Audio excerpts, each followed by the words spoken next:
Hello everyone, welcome to another episode of ARG Presents, banned on YouTube. I am Outlaw Aaron, joined by my comrade, my co-conspirator, and my partner in crime, the notorious Brent. I would prefer to be called Brent. I'm back in white. I like it. So, if you joined us last week, you'll know we spun the wheel and we made the deal. And this week, we'll be talking about games that appeared on the unusual, the very rare, the very expensive Jupiter Ace. Brent, what did you know about the Jupiter Ace? Absolutely nothing. Me too. I didn't know anything. I never heard of this. And I'd like to know where you even heard of this to make a pie piece for it. Where did you get these weird computers? I've never heard of any of these. I don't know. I had a lot of learning to do this week. And as usual, when we pick one of these crazy computers, not just learning about the games, but trying to figure out how to load the games, where to get the games, how the machine worked, how to load stuff on the machine. It was baffling as heck. Did you have any trouble with your stuff? I know you did. Tell the people what happened. Yeah. Well, I originally was going to do a collective tape of Moo/Hangman. Yeah, which I did research, and I couldn't find that ROM anywhere. I did find it, and I did load it, and it was so bad. It was so bad that it was undoable as a thing. Oh, my. But we'll get into that a little bit later. Fair enough.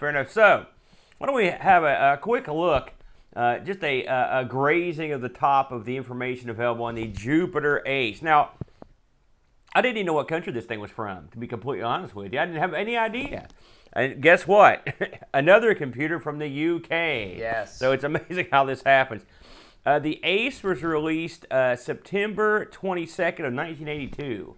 That's when it was officially released, and then it shipped in mass a few months later. The price of this little unit was an astonishingly low £89, 95p, which is around 311 pounds today. In the U.S. money back then, you were looking at about 149 bucks. So you're looking at about 480, somewhere in that ballpark right now. That's pretty low, isn't it? I mean, all things considered. It was certainly marketed as a budget computer. Yeah. Now, this thing had a Z80 processor running at 3.25 megahertz. It had a whopping 3K, Brent. Yeah. And could output a display of 32 by 24 text. And this thing had RF out, essentially. And so, just a little bit about this machine.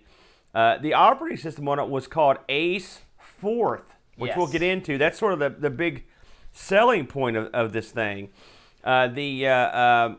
It was pretty much some end with a butt, and that butt was that fourth operating system. It did have a soundboard in it. It had some graphics. This thing had no color. No color. It was all grayscale. Yes. So, where the heck did this thing come from? Well, Jupiter. It might as well have. So, Jupiter Cantab was formed by a fellow called Richard Altwasser and Stephen Vickers. All right. Cantab was named their company, Jupiter Cantab, and it's short for Cantabrigian / Cambridge, which is where they were located. So basically, think Cambridge, right? So the funny thing about this is these two guys worked on the ZX Spectrum team, the original, the Z80, and these guys were like, heck, we're working on this thing, and they're getting all the money. We can do this. We're gonna do it ourselves, make our own computer, and they did. And this is what it was. They ran the firm out of Altwasser's house, just off Huntington Road in Cambridge, and they ran it in a spare room. I love this, but eventually Altwater had a new son, so they had to move the entire company, lock, stock, and barrel, into the garage. So this was a computer that was literally a garage computer. Which that's the way Apple II started as well. The Apple and Apple II. When you get downgraded from room to garage, you know you're in trouble. Listen, when the baby needs a room, your computer business goes out. That's the way it goes. Put the baby in the garage. Oh yeah. Tell that to the mom. So when they were designing this thing, they looked at their various options as to how they were going to build this computer, and they decided that using that using custom chips, that was no good. They don't have money for that or the production. This was all standard, pretty much standard stuff. And by August of '82, they announced the product, and they based it. The name was sort of based on a thing called the Pilot Ace. Ace stood for Automated Computing Engine. It was something developed in the 1950s by the UK's National Physical Laboratory, and so they were ready to go. And like I said, in '82, they unleashed this thing on the world. This thing is very similar to the Spectrum. It's got those kind of rubbery keys on it. You know, they're not great. It had a built-in speaker. It used a tape recorder instead of a disk drive. It needed a TV as an output. Obviously, there were no monitors. So when they originally built this thing, they only built 800 units of it. They were like, listen, more will be coming. And their plan was to really crank these things up and sell them in America. Which that seems to be the plan. I guess because that's where the money, the money's at over here in America. And eventually they cranked up a factory to knock out 5,000 of these things. Right now, shipping with little memory it did, they pretty much quickly came up with an extra memory pack, a 16K memory RAM pack. That was going to be eventually that would be kind of that would sort of be the new machine. They would sort of put the memory on the old ones and basically ship it for like the same price. They were sort of like giving the memory away effectively. Now, let's talk about this fourth system. Okay, I'd never heard of this. Did you? Fourth, no, and I'm sure you came across this a lot when you were looking over this thing. Yes. People are very proud of it. This thing was supposed to be real suited for microcomputers with small memory and low performing processors, and because the way it works is very efficient. Okay, allegedly the Jupiter Ace's version of Fourth was 10 times faster than Basic. It used half the memory. It also lets you use machine code if needed. So this was a big deal, and to put this in the machine, this was their angle to give them an edge. You know, Basic's basic. This is a better operating system. The downside of it is it's much more difficult to use than Basic. It's harder to program for. You know, and so that was sort of what I mean. People were excited about it, and some people really dug it. But I mean, in the long term, you know, it had a rough go of it. So. Eventually, time passed, and these things weren't selling, all right, even at that low price. And in just 14 months after the machine was announced, they ceased production in November of 1983.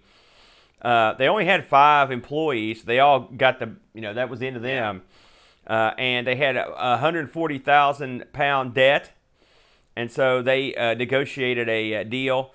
And when the account was bought with all the stuff that they had there, they ended up still having 1,600 of these things in the warehouse that weren't shipped. Yeah. So the total numbers for these, I've seen the numbers are somewhere around 5,800, but probably you're looking. I mean, those weren't shipped. So you're looking for it's probably less than that.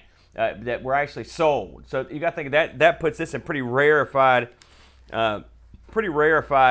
So, and I was going to talk about this during my segment, but I wanted to go ahead since we're kind of there.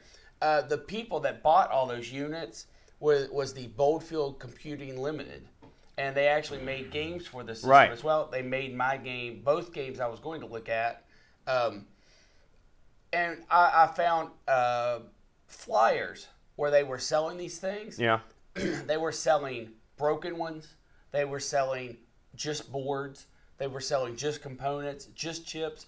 But you could buy these in lots of 100 when they were on cutout. Really? Yeah.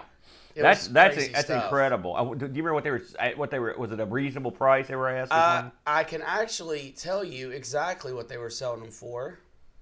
The packs of 10 we're selling for $200 plus VAT and then $10 shipping. Now these are I'm looking over your shoulder here. These are the ones that have an electrical fault. Yes. But they do have the 16K expansion. Right. So for 10 of those, you could probably cobble together at least 2 or 3. Right. Almost certainly. And they were selling complete units as well. Unfortunately, I can't find those numbers right in front of me right now. They were selling the chips that went on these boards. 100 chips would cost you $500. So I would imagine somebody jumped on those because they're just Texas Instrument chips. They can be repurposed. It's funny when I look to see what these were going for, and we'll go ahead and talk about the value of the system now. These are available. I found several on eBay, but none of them were cheap. And I looked up what they'd sold for, not what because people were asking a ridiculous amount of money for these. Yeah. I saw one that had sold for $450 working, one that had sold for $561 working, and a boxed version that had sold. And this is all U.S. dollars. $2,600. I saw that as well. Expensive. And Well, these are very rare. This is all like we're in Sam Cooper territory, except this is a much less capable system. But you're talking rarefied British computing power here, and so I can see why they would go for that. But they're neat looking units. If you're listening to us on the podcast, picture a Spectrum except all white. It's totally snow white with black or kind of charcoal keys and Jupiter Ace written in charcoal up on the top part of it. And they're actually a fetching little unit in terms of the way they look, aren't they? I think they look kind of neat. The white case stands out with the charcoal keys. They are definitely inspired by the Spectrum. Yeah. Well, like I said, these are guys that worked worked on the original. So on the original ZX80. So at that point, we had to determine how to play these games and what to play on. Now, and you asked me what I was using. I used a program called Spud Ace. Yes. As an emulation. Which I also ended up using. I believe there are some Java emulators out there, but I didn't have my game wasn't on any of those, so I didn't try them. I had tremendously bad luck with all the ROMs, which were tape files or some kind of weird save file, which is basically the loaded version of the tape. Yeah. Those were all fine. The emulators, though, for this are they're not good. They're very limited in scope. A lot of them don't have sound. But Spud, the Spud Ace, was by far what I experienced the best of the class. Yeah. It's funny. There's a TOSEC for these Jupiter Ace ROMs, which is a collection of these. And ironically, your ROM wasn't in there. Yes, it was. Where was it? It wasn't in games or educational. It was. There was a segment for compilations. Yeah. It was in there. No kidding. Well, there you go. So I did. Yeah. But I'll get into that when I talk about my game. So you can't. So anyway, a TOSEC is basically a collection of ROMs. So there's a big one. I mean, it's there. It's complete as far as I can tell. Yeah. Except for I didn't know about that one. And it gives you multiple versions of each ROM. And the funny thing is, and this always gets me, I see this with the Spectrum too, they also give you a WAV file, and Spud Ace actually supports the loading of these. And so you get to hear all the tape garbage. It takes for freaking ever. Yeah, I did not go that route. I did. I tried everything before I finally got one to load because I had to learn how to, and eventually it sort of loads it for you, but I was loading myself at first trying to get them to work. So it's pretty wacky. It is sort of like the Spectrum in the way they load, but it's It always amuses me. So, but we did finally get these to work. So, if this is a system that you'd like to experience, you could do it. It's out there to be experienced if you want to. And I actually tried several other games since I had them, including the Donkey Kong ripoff and the Frogger ripoff. They were actually okay. Actually, I kind of like them more than mine. So anyway, from the semi-vast library of Jupiter Ace titles, and keep in mind this thing was only around for like 13 months, so it's amazing any games were released for it at all. There were a lot of games. I was surprised how many there were. It's not like there were like 6. I mean, there were probably like 30. Oh no, there were way more than that. I would say there were at least 50. Well, there you go. So at least. I will lead the dance this week, Brent, and this is going to be a slow, stupid dance as I get into my game this week, which was Jumpman. Now, Jumpman is a game I love the Jumpman on the Atari 8-bits and the ColecoVision. Great game. You jump around. You've played it, I'm sure. Oh yeah. This is not that. This is not that Jumpman. This system has its own exclusive Jumpman. This is Kangaroo. Well, sort of. It's not entirely Kangaroo, but I mean, they definitely took some of Kangaroo's gimmicks and stuck them in here. So, Jumpman was published by an outfit called Callisto Software. Good name. This was released in '84, so this was released well after the machine had tanked. Yeah, almost all this stuff was. This was put together by Neil and John Talbot, and originally cost £4.50, and not too bad. This required the minimum. You had to have a 32K for this in the work. So apparently they had a secondary memory expansion at some point. Yeah, I think I didn't limit myself. The Jupiter Ace went up to 56K. Oh yeah, wow, that's pretty impressive. So what is this Jumpman? Well, there's not a whole lot of backstory on this. So you are the Jumpman, and you are tasked with running through a multi-level area and collecting fruit. All right, sounds simple. And what you could do two things in this game. You could go around and collect every bit of fruit, get to the top, and ring the bell. If you do that, you'll go to the second level. You can also do the other thing, and the other thing is at the bottom of the screen.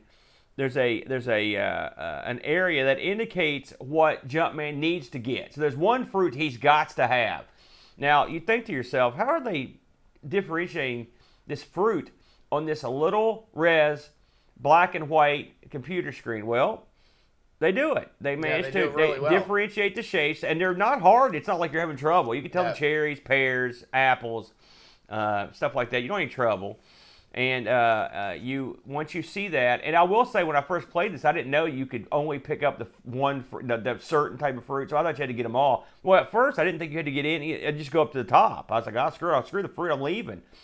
Well, at the very top of each level is a bell. All right, I know your kangaroo connection right there, and you go up and you ring the bell, and when you ring the bell, the level sort of ends. And when I say sort of, I mean it ends, and then if you didn't collect the fruit you need, it starts over. Yeah. Basically, so you're boned. You must collect that fruit. Yeah. So you also have a time as well that you have to finish the level, which is annoying. But I mean, you have to have that. So basically, if you are collecting fruit for your certain type of fruit, then other fruit is just extra points, and there's a scale of what fruit is worth as you go through. I like the fact that the tomato, I know, and also there's a donut. Okay, so not necessarily a fruit, but hey, in my mind, donuts, that's my number one favorite fruit. Well, I mean, purple's a fruit. Yeah, so. Exactly. Now, how do you control Jumpman? Jumpman's controlled interestingly. I'm assuming they didn't make any sticks for this. I didn't see anything about any joysticks for this. I didn't either. So you use a keyboard. You move left and right with N and M, and you jump left and right with Z and X. Okay, so that sounds hideous. It's not the best, but it does work.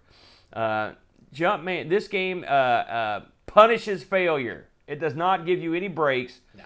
The biggest problem I have with this game, Brinster, is the fact that Jumpman, for a guy called Jumpman, his jump sucked. It was the most pathetic little jump you ever did see. You could barely clear the enemies. Now, in fact, I've got multiple problems. Let's just go ahead and jump right into the problems. Get it, jump right in. Jumpman can't clear nothing. He can only jump just as high as the enemy. Okay.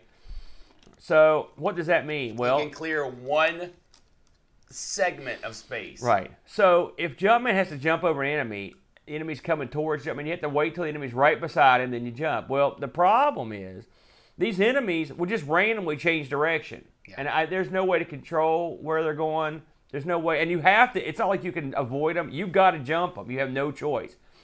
Every time you jump an enemy, it's a luck. It's pure luck whether he moves in the wrong direction. Because what often happens is the enemy will just move into the place where you're jumping to, and you're dead. There's no way to cleverly manipulate the enemy. All right, so that's the fault number one. There's an elevator that runs up and down the side of the screen. It's just wide enough for Jumpman to get in. These elevators were made on the cheap. And so another pitfall in this game is that you will try to get into the elevator, and you will either hit the elevator and sides and die, or miss the elevator and die. Any way it goes, you die. When you're getting off the elevator, you've got one chance to get off the elevator at the level you want. There's no I'll just glide down gracefully from a couple pixels higher than the ledge. That's not going to cut it. Instant death. Can't do that either. Smacking into the ledge itself, also instant death. Yeah, if you touch the ledge, you're dead. Now, the platforms also have pits, but holes in them, right? But the holes are the easiest thing in the game. They are the easiest thing in the game because they don't move, but you can't fall into them. You're not going to go down to the next level. Jumpman can take no sustained damage from height. He'll insta-die, all right? So the fruits that you're going to be collecting are hanging from poles hoisted to the roof of each platform. I like to think vines. Okay, vines. Yeah, because I like to have a donut off the vine. That's the way I like to pick them, not when they're fresh. Yeah. So when you collect these things, it just gives you points. And then eventually when you get all the fruit you have to have, it's time to leave. At the very top of the level, there's a bell, and you get on your elevator. You go up to the top, go across, ring the bell, and if you've collected all the fruit you need or collected all the fruits, you get to go to the second level. I got to the third level a couple times. Yeah, as did I. This game is exceedingly difficult. It didn't have to be if they would have just given your guy some jumping prowess. Well, it's difficult for all the wrong reasons. What did you think of this one, Brenner? I didn't hate the game, but I didn't enjoy it either. No. It had potential. Yeti, it ain't. No. I like the idea of being given target fruits that you have to collect. And as you go up in level, you have to collect more target fruits. So, by the end of the game, you are having to collect everything. I think that's a nice progression for a game like this. Yeah. The timer does come into play. The timer is bonus points at the end of once you get your fruit and ring the bell. Yeah. So score is something you can kind of play for. All that is fine. Yeah. The stage layouts are nothing special. They're okay. But they're okay. They're 3 platforms. They could have only I guess really 4 platforms. 3 platforms with fruit. And then the very top is where the bell is. They do change. Yeah. They seem random. The issue here is control and trying to jump an enemy and it just deciding that you lose. Yeah. Getting off the elevator. The game is not pinpoint responsive, even on its best emulation. That's true. Someone tells me that's the way it actually played, is what I think. And I had the speed cranked up to the moon trying to make it play probably better than it ever had on the actual hardware. Yeah. And it still wasn't that good. So that's where your biggest fault lies. The sound is just beeps and boops. Yeah. The graphics are actually stellar for what this is trying to do. I mean, they get the job done. I'm not going to go with stellar, but they do get the job done. The graphics aren't the problem, that's for sure. If you're looking at the screen and you know what everything is and what your objective is, I call that a win in the graphics department. Yeah. And for this game, that is very much the case. So, if you are going to go through the trouble of emulating a Jupiter Ace, this is a game I would look at just because it does have nice graphics and the gameplay is fun enough. You're not going to stick around, play it for 10, 15 minutes, try to get to level 2, try to get to level 3, and be done with it. Be happy that you've experienced it. We did have a little score thing going, me and you, since you had to go in there and take my challenge. This game could have been pretty good, in all honesty. If the controls listen, were I better. love these jump around like an idiot games, collect crabs. I'm down. This game really had one major failing. The jump needs to be twice as high and twice as far. I can accept jumping over a guy and landing and him coming towards me and barely getting away. But when one of the play mechanics is you may die on every jump, and the thing is, no matter how good a player you are, it doesn't matter because it's a random, it's a flip of the coin whether you're going to get killed. And that was irksome because, like you said, everything else, the pits, even the elevator, as big of a pain in the butt it was to negotiate the elevator, you could still do it most of the time. And you also get used to compensating for how slow Jumpman is to get into that elevator and get out. Because that's also difficult. And we should mention that at least on the first level, the very top floor is just tall enough for Jumpman, so it's the timing getting off the elevator has to be precise. There's no screwing around. This is a precise time game, and even with that, the jumping's what unfortunately is what kills it. This may surprise you, Brent, but I couldn't find any reviews of this game. In fact, I looked for reviews of anything for the Ace, and with the exception of the fourth programming language, that was pretty much all I read. As well, yeah. In fact, this game's actual cover that it came in, I can't even find that. I could only find the tape that it came on, so it was difficult. And we also didn't get any reviews on this one. And we also, I could not find any of these for sale on eBay. Jupiter Ace stuff is pretty obscure stuff. And so this one, if you want to play it, you're going to have to resort to grabbing it, probably getting that TOSEC and trying it that way. But overall, without knowing what to expect, once again, and we've determined this over the years, the graphics are usually not the problem. And if the capabilities of the machine wouldn't allow this guy to jump, it could be the graphics set, or who knows what it is. But something tells me if they'd spent a little more time on the jump mechanic here, they'd probably had themselves I'm not gonna say a winner, but it would have been a decent little. It would have been something more worth playing. I played this way more than any man should. I'll just put it that way. I actually played this a bit too. It is somewhat endearing. It is that it makes you want to at least. When I first started playing, I wanted to figure out what everything was. Yeah. And then once I figured out how the game worked, I said, well, I'm going to at least get to level 2. And then when I made it to level 2, I was like, man, I'm going to at least get to level 3. And I did. And then I saw your score thing, and I had to beat that, which I crushed.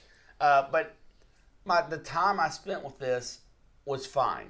I had a good enough time. Yeah. I'm not going to go back. I'm not going to encourage others to seek this out for an enjoyable time. Yeah.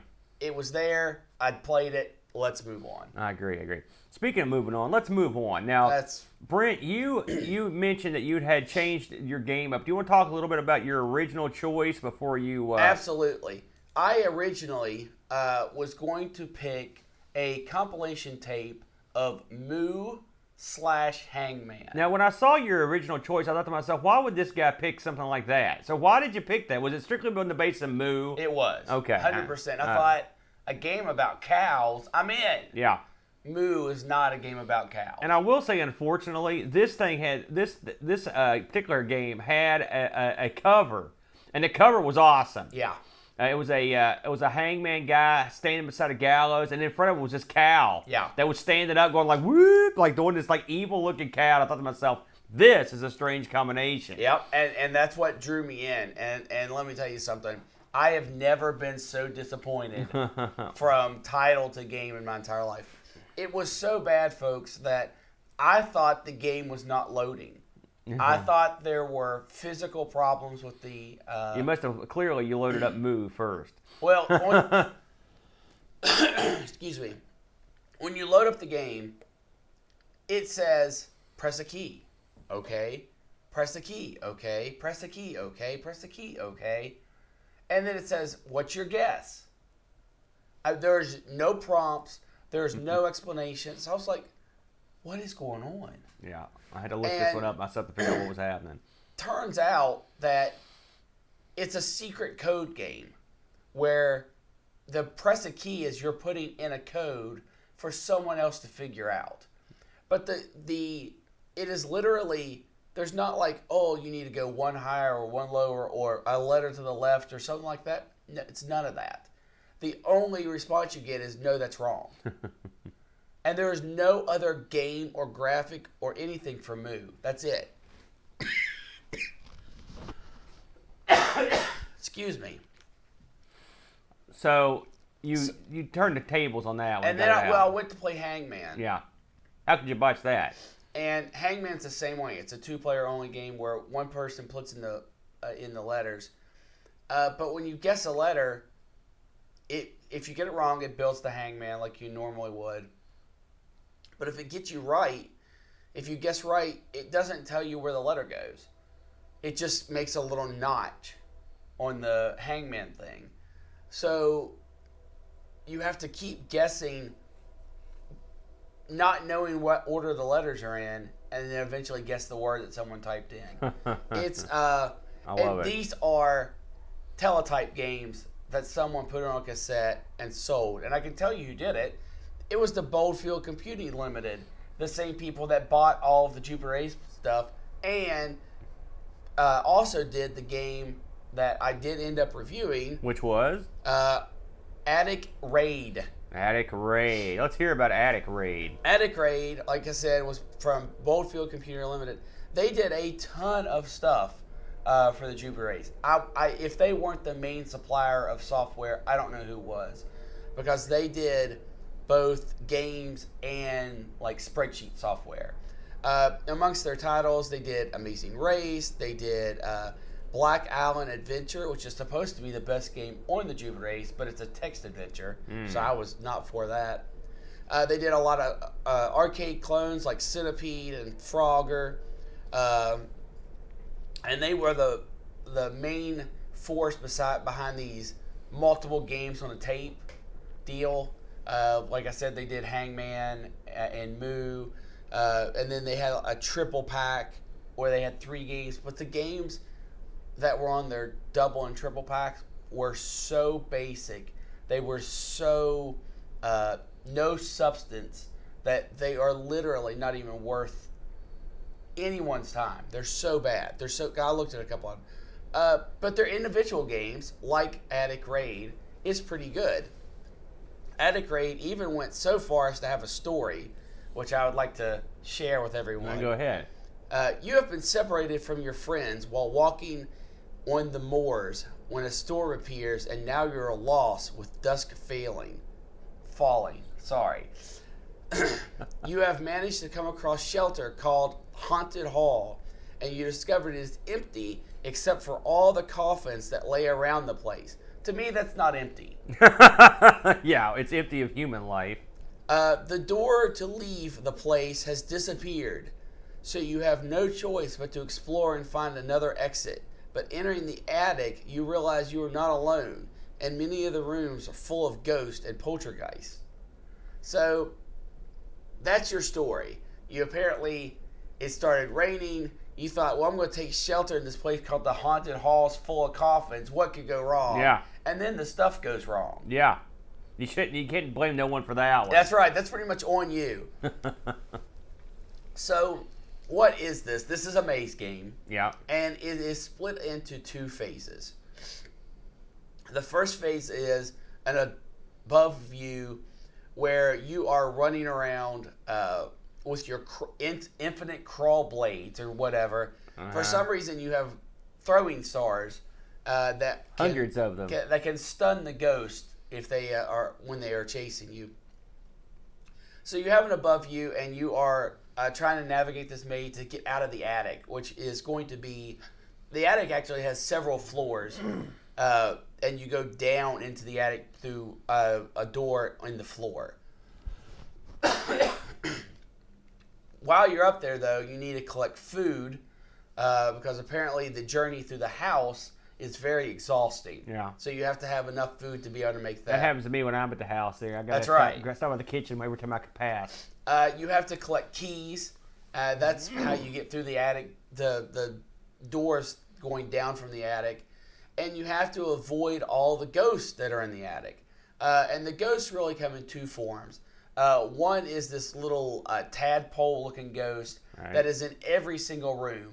And he will sit dormant for a while and then will chase after you.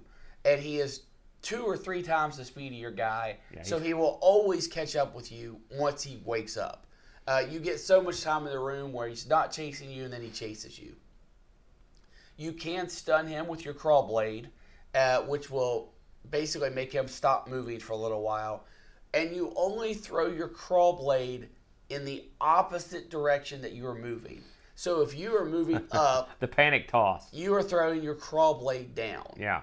And you can only have 1 crawl blade on the field at one time. So if you just kind of accidentally jut to the right and throw one to the left, and then the ghost comes after you, you're kind of screwed. It's like the shooting game Galaxian. You get one shot, and then if it don't blow it, then you have to wait till that one he goes somewhere. Yeah. The other part of the game is almost looks like a fireball that bounces around the room. I don't know if you can shoot this. I know that I had never successfully shot it and done anything with it. So that was just something that you had to avoid. But let's say you get through all that. Oh, and there's no map. And the rooms have some markings. Like pictures on the walls. Some have pictures on the walls or cracks. So you can kind of navigate by that. But since you don't know where you started or where you're going, it's pretty much just blindly exploring for a while. If you do manage to get out of the attic section, you enter a 3D maze section where it's your traditional wire-based 3D movement through hallways. We've all seen it before. But it does well, and you move up, down, left, right. There are no enemies in this section. At every 2 steps that you take, you eat 1 food. So I didn't understand that until it was too late. So if you haven't collected a lot of food, you're screwed. Because the bottom section, while it's not hugely long, it's long enough that you have to, I think, minimum, you have to come down with 50 food. So it does give you a little bit of incentive to explore the upper attic as much as possible to gather the food you need. So when you're down here, you're running around, you're losing food. There's an indicator that says you are X amount of steps away from the main door, which is nice. At least it kind of tells you, so you at least know if you're going the right direction or not. So that's nice. When there is no exit door, though, when your counter says that you are 0 steps away, you can be in the middle of a hallway, you could be standing in a corner. You just get to that point, boom, you leave the house. I guess because it's a magical doorway, it disappeared when you came in. You win the game. Did you ever do that? I never won the game. I did get to the bottom section, and I had almost never collected enough food. Yeah. That's what got me every time. I didn't fully get to grasp the concept of that. In the upper section, you have 20 lives, which sounds like a lot. Yeah. But if you put your character over top of a ghost, or that just happens to be where you respawn, life, you just lose them instantly. It's almost they're more like hit points than lives. Yes. And basically, because really the screen doesn't really change. You keep going from where you're at. Just this room resets. Basically. I 100% agree. And you can collect swords to get more lives, which, okay. Makes sense. But when you're in the lower section, lives mean nothing, because then it's all about how much food you have. So it's kind of got a dual purpose. There's definitely a split in the game. There's a scene 1 and a scene 2. The game plays fine. It is as responsive as I think anything on the Jupiter Ace is going to be. Yeah. The graphics are actually pretty good. Yeah. The attic section where your top-down view, I wish the sprite that represented your guy would turn and look different directions. You basically just kind of slide around the room. Yeah. It looks like your guy's wearing some sort of robe or dress. Yeah. Yeah. But and then the lower sections is your wireframe hallways, which is always fine for these type of systems and this type of game. I was okay with all that, but the game was just sort of blah because I didn't feel like I had enough direction in the attic part to figure out what I was supposed to do. Mm-hmm.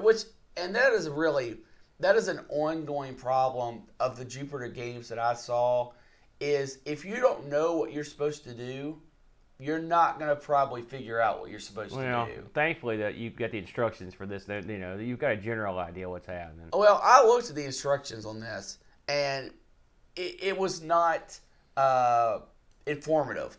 It talks about how there are 100 rooms in the attic, and you've got to find your keys, and you've got to find food for the bottom part, and it does kind of explain all that, but there's no direction in the upper part of the attic to lead you to get to the bottom part. It's just all running around looking. And that sort of thing kind of bugs me. It's not horrible. And you eventually do find what is supposed to be stairs going down. And that is the final, when you know that you're at the exit. So I guess really what you have to do is find that and then go back and look for your food. Look for your keys. And if you approach it like that, it makes a little more sense. I wish you would have just started with the exit to go downstairs and you on the same screen. So you didn't have to do that searching part beforehand and then go out and get all your supplies. But I think the game is okay. I did not like this as much as Jumpman, but I like this and Jumpman more than anything else I played on the Jupiter Ace. I didn't get a ton of time to play this since you had a last-minute switcheroo, but I did have a go at it. First of all, this reminded me of a game that you could easily put on the Vectrix. That's what it reminded. The first thing I thought, I was like, man, this could be a Vectrix game. Absolutely. You would have better music, or have music. Well, no, this had Night and Ball Mountain. Yeah, but I mean, looping at the it's title not screen. Like the Vectrix. I mean, Vectrix got really good tunes. Yeah. When I first saw this picked, I thought, oh man, this is gonna be like Atic Attack, which is a game we just covered. It's not. But you never know. And Atic Raid's kind of a weird name. Let's talk about the elephant in the room here, okay? You said your guy's chucking glaives like from Crawl. He's chucking swastikas. Is what he's chucking. No, he's not. He's chucking Nazi. He's not. They look just like swastikas. No, well, look closely at those blades. No, That's what I thought they looked like. That's the dumbest thing I've ever heard. When I was looking through this game, that was the first thing that caught my eye. I was like, man, that's weird. No. What a weird choice that is. I think that. Listen, you look, judge for yourself. I'm just saying. I think that. I'm not saying that they did that on purpose. I'm just saying that's what they look like to me. No, they look straight up like them. They look like poorly done throwing stars, or a glaive with one of the sections. Listen, if you check this out, drop me a comment below and tell me what you think. No one thinks that. Well, we'll see. Otherwise, the game. Here's my major gripe with this game. Where they put that little tadpoley ghost every room, they take away any fun of the exploring. I kind of like the exploration. You don't have to have that guy in every room. That got old. It'd be more fun if you could look around a little bit, and try to map. Like you could map this, and you don't have the time. Yeah, There's no chance. So it becomes sort of a random romp at that point. You're kind of. I mean, it's easy to get lost because I was always lost. Made it difficult. The few times I got to the 3D area, I had no chance of getting anywhere.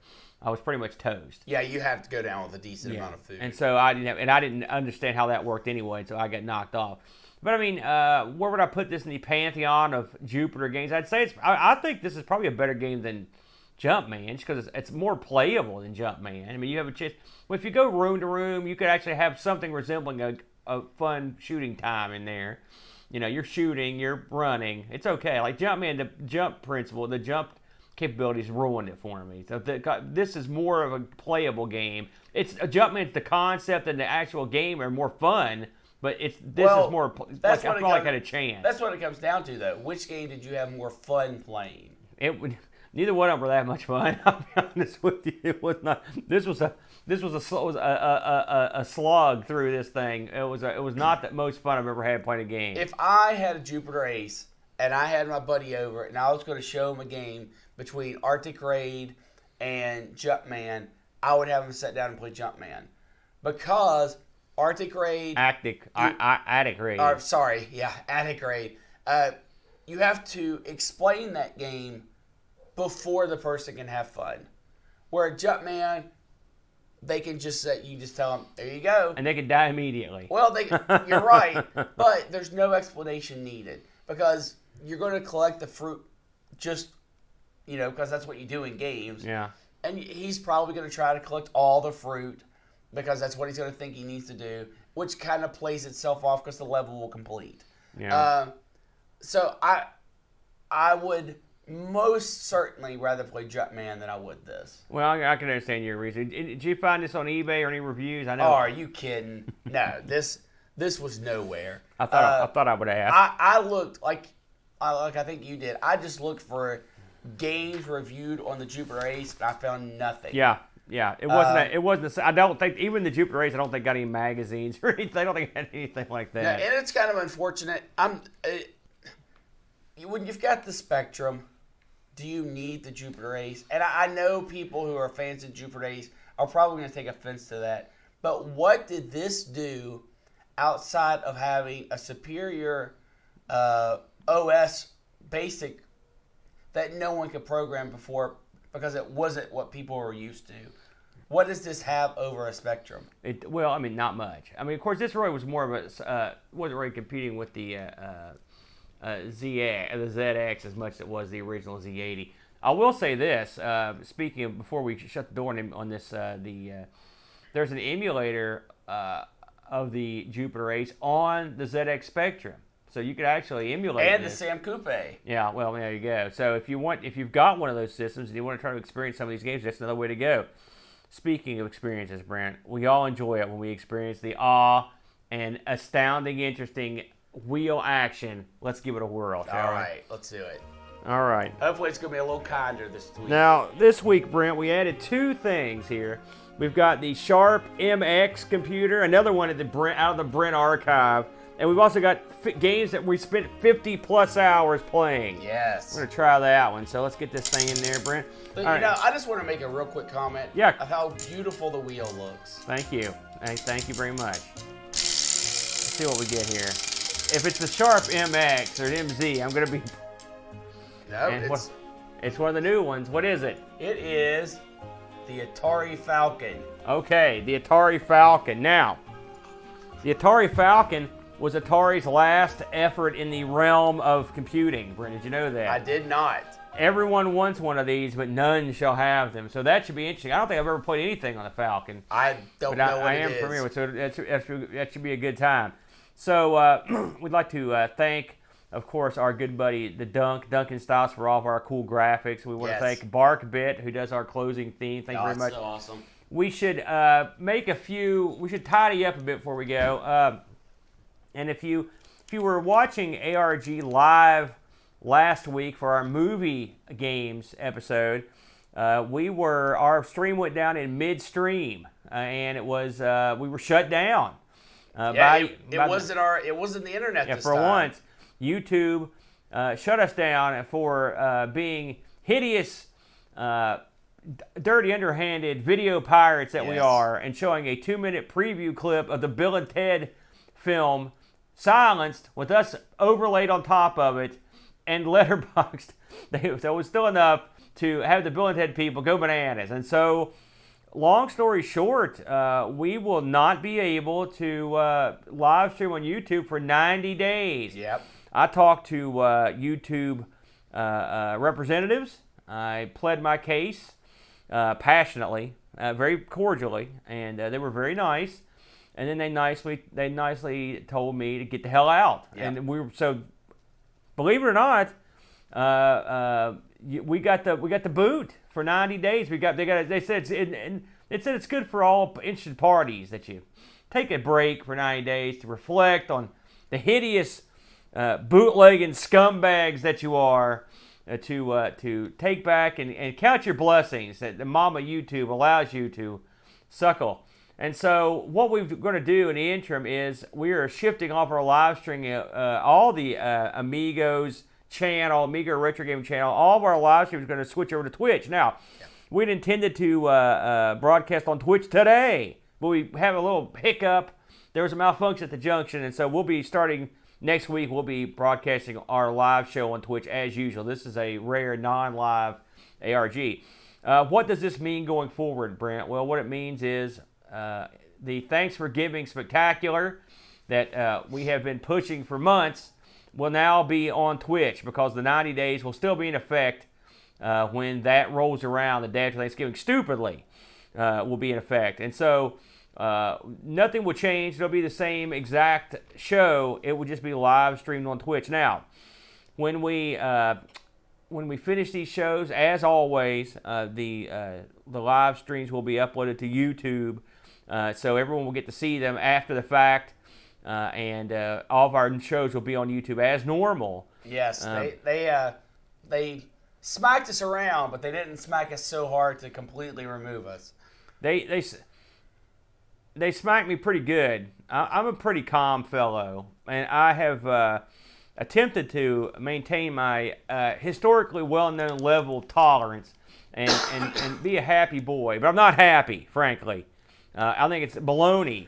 Weapons grade baloney. I think that the fact that we've got a channel with no strikes on it, we've never had any sort of copyright issues, and the footage we showed was directly off of YouTube itself, preview, review level footage, but there's nothing can be done.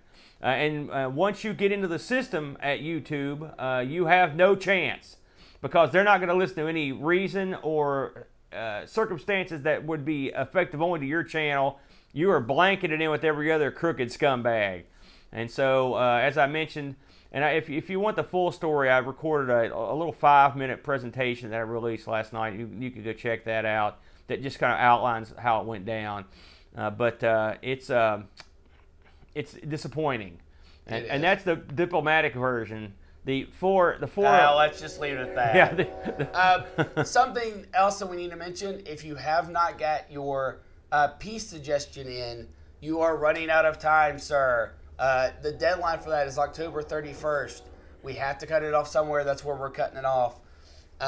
Once we have all those and get a chance to compile them, we will be releasing those prior to the event. So just watch for the channel for that coming up. Yeah, and if you'd like to submit a pie piece, please contact Brent and Amigo Aaron at ARG Presents at mail.com. Yeah. That's ARG Presents, all one word, at mail.com. And we've already gotten several suggestions in, quite a few actually, and so we're taking more. So don't wait till the 11th hour. Call this now. Is the 11th hour. You can also hit us up on Discord. Hit us up on the Patreon page. Yeah. This is for your benefit. Anything you want. If you have a system or a genre or just words. If you just want a game that has the word, I don't know, pickle in it, put it on there. We'll do it. That can't be too many games that were ever released that have the word pickle in them. Or maybe just have a pickle in them. At least I know at least one. Burger Time. Yeah, that's right. I'm sure there's more. So, any parting thoughts? I think we've covered everything. Nope. We should be back live next week, and we will do our best to keep the ball rolling on our live streams. We were having a good time, and we were building good momentum. So this came just at the right time. Nevertheless, I will maintain my cool when I say, until next week, fight the power. Bye. Adios.